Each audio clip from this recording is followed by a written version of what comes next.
feed that to the news, and word got to me. That's how I heard about it. But of course, it's all over CNN, all over the news. So that's a mass shooting.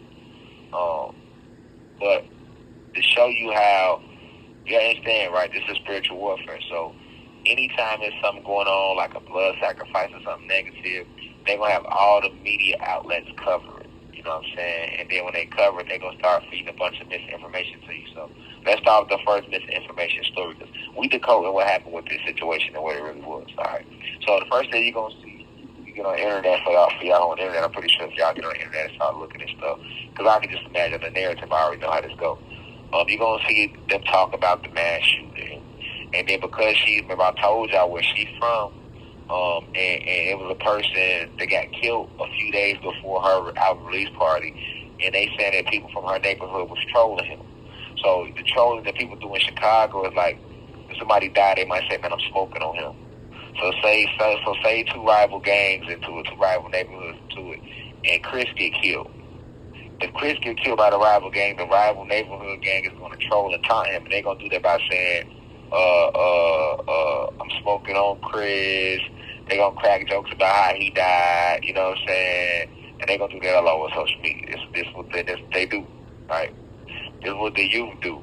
But Chicago started it, though, but now all the youth doing it around the world. All right, so when that rival gang member got killed a few days before her album release party, people from her neighborhood was on Instagram and social media trolling the person that got killed. So what they trying to say is that because people from our neighborhood trolled the dude that got killed by making fun of his death, they retaliated on Mellow Buck's album release party by shooting the party up. That's what they want you to believe. But I'm here to tell you that's bullshit. That's lies. Nobody has the courage to come shoot up a club like that, a crowd of people in Chicago, because you got cameras on every corner. Just like when FBG Duck got killed. He got killed downtown on the Gold Coast. 2 cars popped out. 2 cars pulled up with 4 shooters hopped out, shot him broad daylight 20 times in front of everybody. That type of shit is a mob style hit, and it just don't get done by street niggas. You know what I'm saying? Gang members got courage, but trust me, niggas ain't got that much courage. But of course, they gonna get on the internet and claim it, and we make it look like they did something. And of course, they need a fall guy.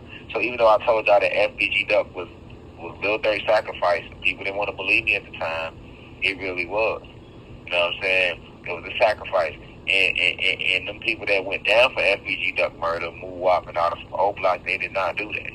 The shooters had on masks, so how can you say these people did it? They had on masks, so you don't know who did it. But they waited like a year, and then they released footage saying, oh, we got footage showing the people leaving the shoot and then going all the way back to O Block, and that's how we know it was them.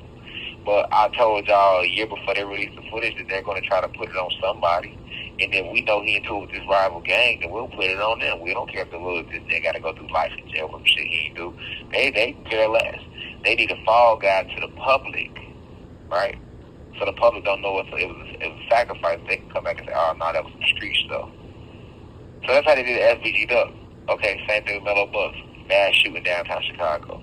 First thing they going to say is, oh, it was some gang shit.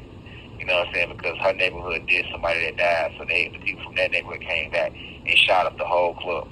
Do you know how much balls you got to have to shoot up a club downtown Chicago? You taking a big risk. Because you got to, first off, you shooting up this club. Second off, it's cameras on every corner in Chicago now.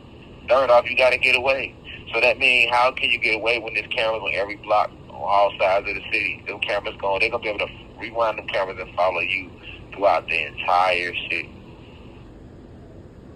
So you can't get away from that. You know what I'm saying? So we can't get away from that. That's flat out crashing out. You know what I'm saying? And people do crash out, but they don't want to crash out like that. Trust me on that.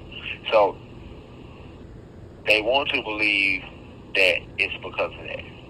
But me having my third eye open, I understand that. You got to understand that Mellow, look at how it went down. Mellow Bucks is trying to get into the industry. You know what I'm saying? And we all know that the industry, they like to want to make you do certain things to advance your career to the next level. Right? Now, do I want to flat out say she sacrificed the 4 people that died? I don't, that transcended. I don't want to just say that. I don't want to put that on her. You know what I'm saying? She young, and I feel like she got talent. You know what I'm saying? I feel like her music just has to evolve. But right now, she's only speaking about her story and what she know, and I'm from that. So I